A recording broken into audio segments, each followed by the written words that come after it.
Social media is getting harder.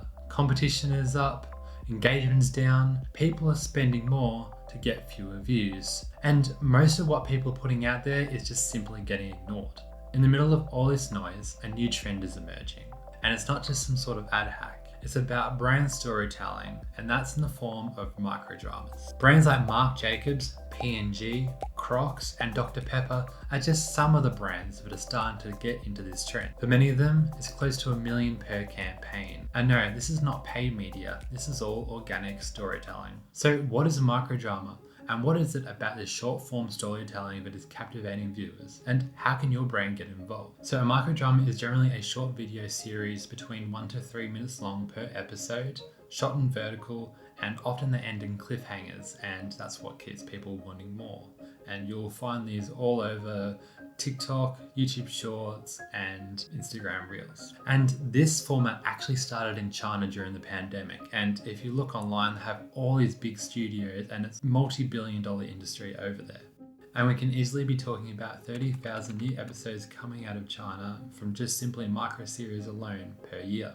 And the funny thing is, audiences are willing to pay for it. With many, you'll see these apps and stuff online where you can watch maybe 4 episodes for free, but in all the others, there's a paywall behind it and people keep coming to it.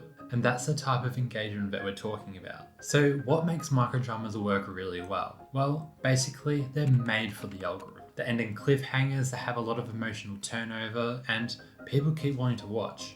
In other words, it's built for compulsive watchability. Viewers drop into the story before they even realize that it's branded content. And by the time they've dived in, they're already invested in the story. Let me show you 2 brands that have got it right. So recently Crocs released a microdrama called Charmed to Meet You. It's about a woman who leaves her giblets on a next door neighbor's Crocs. It's a love story that's very well produced and it's very genuinely charming. And when you read the comments, a lot of people didn't even recognize that it was a branded storytelling series. A lot of them were like, oh, I didn't even realize it was a paid ad. I can't believe a shoe commercial just left me on a cliffhanger like that. Close to 10 million views on YouTube Shorts alone for this microdrama. The Gibbets charm, a $5 product, simply turned into an emotional symbol. That's not advertising, it's brand storytelling. And another example here is Dr. Pepper, who recently did a micro-series called It's a Pepper Fling. And it's basically about this limited time coconut Dr. Pepper flavor that this woman finds and falls in absolute love with, and it's about how this summertime romance cannot last. Here's what's clever. They took the fact that it's only available seasonally and they made it the emotional engine in the story. The scarcity isn't a call to action, it's heartbreak. So when you give people an emotional reason to engage with a product, it's not so much about being a commodity, but a memory. So let's talk about what this format is built for. So you may have not heard, but there's about a 4-second difference in attention span between Gen Z and millennials. 8 being for Gen Z and 12 being for millennials. But what this misses is that Gen Z require different things to get their attention. They need something that they can be emotionally attached to and a reason to be engaged. They're brand agnostic until they are given a reason to commit. They're not so much about the big name, they're about the experience. Microdramas don't just reach Gen Z, they give Gen Z a reason to remember you. So if you're considering bringing microdramas into your brand storytelling, here are a few things that separate those who make microdramas that just bring a couple of views to those with millions. Firstly, quality isn't optional. A lot of people think that microdramas are just simply really short videos that you don't have to put a whole lot of effort into.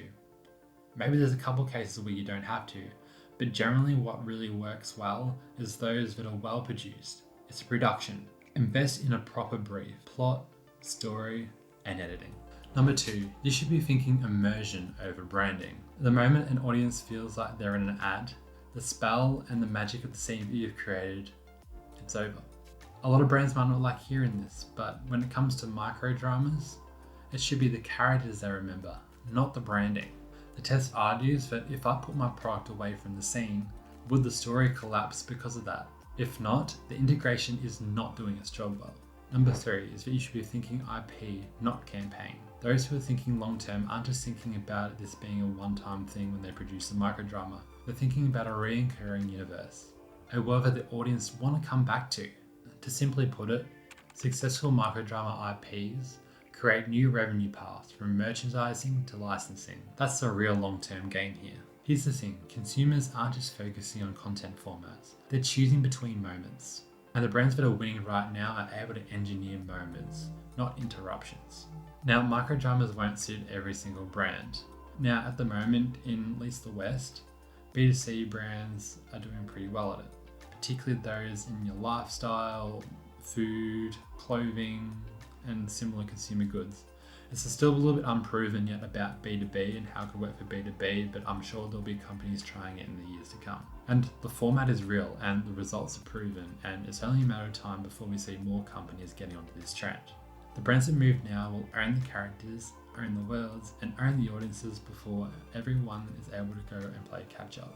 If you enjoyed this video and you want to learn more about brand storytelling, marketing, SEO, social media, public relations, subscribe here or check out my website. Look forward to seeing you in future videos, and let me know your thoughts on microdramas. Do you reckon this will be a trend that continues to rise? I reckon it will.